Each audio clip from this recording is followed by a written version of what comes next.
নমস্কাৰ ছাত্ৰ ছাত্ৰীসকল ষ্টাডি ৰেছফুলি ইউটিউব চেনেলটোলৈ আটাইকে স্বাগতম জনাইছো। আজিৰ ভিডিঅ'ত আমি নৱম শ্ৰেণীৰ ইংৰাজী বিষয়ৰ দ্য ফান দে হ্যাড নামৰ পাঠটো অসমীয়াত আলোচনা কৰিম। তেন্তে ভিডিঅ'টি আৰম্ভ কৰোঁ। প্ৰায় 11 বছৰীয়া মাৰ্জি কাহিনীটোৰ মুখ্য চৰিত্ৰ বা কেৰেক্টাৰ। তাই 17 মে 1957 চনৰ নিশা এখন ডায়েৰী লিখিছিল, যিটো নেকি বৰ্তমানৰ পৰা বহু বছৰ পিছত। এতিয়া আমি 2022 চনত জীয়াই আছো। কাহিনীটো ভৱিষ্যতে 1957 চনত লিখা হৈছে, প্ৰায় 1.5 শতিকা অৰ্থাৎ এতিয়াৰ পৰা 135 বছৰ পিছত। সেই সময়ত মাৰ্জিয়ে এখন ডায়েৰী লিখিছিল আৰু তাই লিখিছিল যে টমিয়ে এখন প্ৰকৃত কিতাপ বিচাৰি পাইছিল আৰু খুব আচৰিত অনুভৱ কৰি আছে, কিয়নো তাইৰ সময়ত প্ৰকৃত কিতাপবোৰ বা আচল কিতাপবোৰ নাছিল। তেওঁলোকৰ ওচৰত কেৱল কিতাপ ভাৰ্চুৱেল কিতাপবোৰ আছে, সেয়েহে কাগজৰ প্ৰিণ্টৰ ফৰ্মেটৰ কিতাপবোৰ নাইকিয়া হৈছে আৰু সেয়েহে মাৰ্জিয়ে এখন প্ৰকৃত কিতাপ দেখি আচৰিত হৈছে। মাৰ্জিয়ে তাইৰ ককাকক মনত কৰে। তাইৰ ককাকে কৈছিল যে তেওঁ পঢ়া সকলো কিতাপ কাগজত প্ৰিণ্ট কৰা আছিল। সেইকাৰণে এই ধৰণৰ কিতাপবোৰ তেওঁলোকৰ কাৰণে ঐতিহাসিক বা প্ৰাচীন বা পুৰণি কিবা এটা, যিটো তেওঁলোকে বিশ্বাস কৰিব নোৱাৰে বা কল্পনা কৰিব নোৱাৰে। মাৰ্জিয়ে টমিয়ে বিচাৰি পোৱা কিতাপখনৰ বিষয়ে কথা পাতে। তাই কয় যে কিতাপখনৰ পৃষ্ঠাবোৰ হালধীয়া হৈ পৰিছিল আৰু বহু পুৰণি হোৱা বাবে জহি খহি গৈছিল।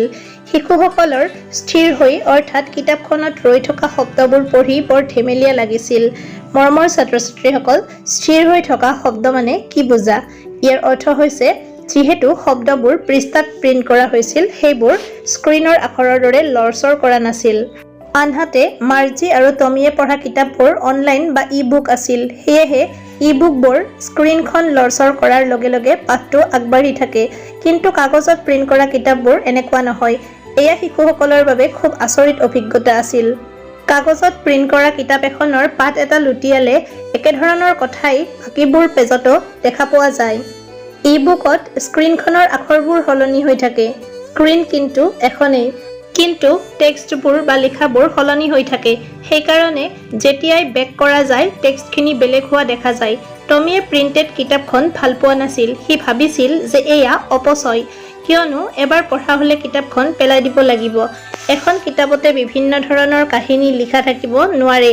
সি ভাবে যে কম্পিউটাৰ স্ক্ৰীন খুবেই ভাল, কিয়নো এখন স্ক্ৰীনতেই বহুকেইখন কিতাপ পোৱা যায় আৰু ইয়াত লাখ লাখ কিতাপ পঢ়িব পাৰি।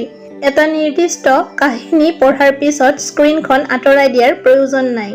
মাৰ্জিয়েও টমিৰ মতামতৰ সৈতে সন্মতি দিছিল। মাৰ্জিৰ বয়স 11 বছৰ আছিল আৰু তাই টমিৰ দৰে বহুত কিতাপ পঢ়া নাই, কিয়নো টমি মাৰ্জিতকৈ ডাঙৰ আছিল।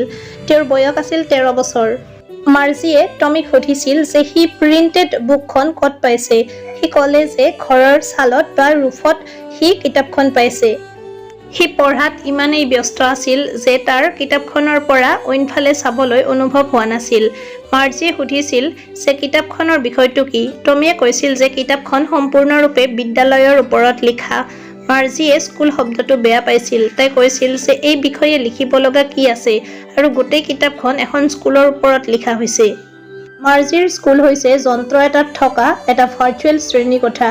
এয়া আজিকালিৰ দৰে প্ৰকৃত বিদ্যালয় নহয়। সেইকাৰণে আমি ভাবোঁ যে ভৱিষ্যতে আমাৰ স্কুলবোৰত ভাৰ্চুৱেল শ্ৰেণীকোঠা হ'ব।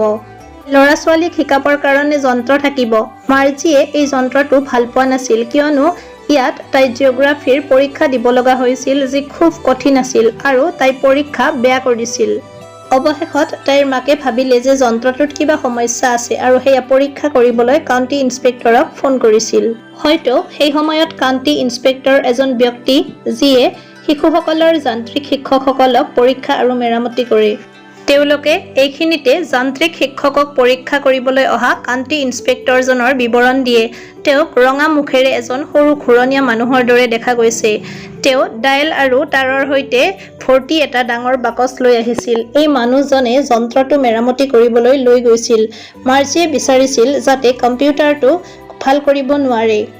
তাই যান্ত্ৰিক শিক্ষকৰ পৰা পঢ়িব ভাল পোৱা নাছিল, কিন্তু মানুহজন দক্ষ আছিল আৰু এঘণ্টাৰ ভিতৰতে তেওঁ কম্পিউটাৰটো মেৰামতি কৰিছিল আৰু মাৰ্জিক আকৌ এবাৰ শিকোৱাৰ বাবে সাজু কৰি তুলিছিল। ডাঙৰ কলা ৰঙৰ কম্পিউটাৰটো মাৰ্জিৰ অপ্ৰিয় আছিল। ইয়াত এখন ডাঙৰ স্ক্ৰীন আছে আৰু সকলো পাঠ স্ক্ৰীনত ওলায় আৰু বহুতো প্ৰশ্ন সোধা হয়। মাৰ্জিয়ে এই যান্ত্ৰিক শিক্ষকজনক আটাইতকৈ বেছি বেয়া পাইছিল কাৰণ তাইৰ হোমৱৰ্ক আৰু পৰীক্ষাৰ কাগজ-পত্ৰ ইয়াত জমা দিব লগা হৈছিল। নিৰ্দিষ্ট পাঞ্চ কাৰ্ডত টেষ্ট পেপাৰ্ছ আৰু হোমৱৰ্ক কৰিব লগা হৈছিল, যিটো এক কম্পিউটাৰৰ ভাষা। তাই 6 বছৰ থাকোঁতে এই ভাষা শিকিছিল। মেচিনটোৱে তাইৰ পেপাৰসমূহ চেক কৰিছিল আৰু খুব সোনকালে নম্বৰসমূহ গুণিছিল। কাউণ্টি ইন্সপেক্টৰজনে মাৰ্জিৰ মূৰত হাতেৰে থপৰিয়াই মাকক কৈছিল যে তাই ভূগোলত ভাল নম্বৰ পোৱা নাই কাৰণ যন্ত্ৰটোৱে সঠিকভাৱে কাম কৰা নাই। ইয়াক উচ্চতৰ শ্ৰেণীৰ কাৰণে বনোৱা হৈছিল। তেওঁ কৈছিল যে কেতিয়াবা যন্ত্ৰবোৰে সঠিকভাৱে কাম নকৰে।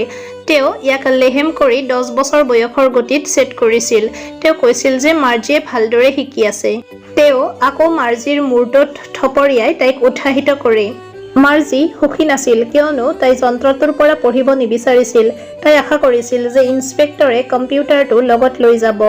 মাৰ্জি সেই সময়ৰ কথা মনত পেলাই যেতিয়া টমিৰ মেকানিকেল শিক্ষকক প্ৰায় এমাহ ধৰি মেৰামতিৰ বাবে লৈ যোৱা হৈছিল আৰু তেওঁ কোনো শিক্ষক নোহোৱা বাবে তেওঁৰ সময়বোৰ আনন্দেৰে উপভোগ কৰি আছিল। স্কুলৰ প্ৰতি মাৰ্জিৰ অপচন্দৰ কাৰণ জানিলোঁ, সেয়েহে তাই টমিক সুধিছিল কোনোবাই স্কুলৰ বিষয়ে কিয় লিখিব। টমিয়ে গৌৰৱান্বিত চকুৰে মাৰ্জিৰ ফালে চাই আছিল কাৰণ তেওঁ কিবা এটা জানিছিল যিটো মাৰ্জিয়ে নাজানে। তেওঁ কৈছিল যে মাৰ্জিৰ সাধাৰণ জ্ঞান নাই কিয়নো তাই নাজানিছিল বহু বছৰ আগতে বিদ্যালয়বোৰ তেওঁলোকৰ বিদ্যালয়ৰ দৰে নাছিল। টমিয়ে সেই সময়খিনিৰ ওপৰত জোৰ দি কয় যে শ বছৰ আগত বিদ্যালয়বোৰ বেলেগ আছিল। টমিৰ আচৰণত মাৰ্জি অস্বস্তিবোধ কৰিছিল। তাই কৈছিল যে 100 বছৰ আগত স্কুলবোৰ কেনেকুৱা আছিল তাই নাজানে। তাই টমিৰ কান্ধৰ ওপৰেৰে চাই কিতাপখন পঢ়িবলৈ চেষ্টা কৰি ক'লে যে যি কি নহওক শিক্ষক আছে। ইয়াত টমিয়ে এজন যন্ত্ৰ শিক্ষকক নিয়মীয়া শিক্ষক বুলি কয় কিয়নো সেইটোৱে তেওঁলোকে দেখি আহিছে।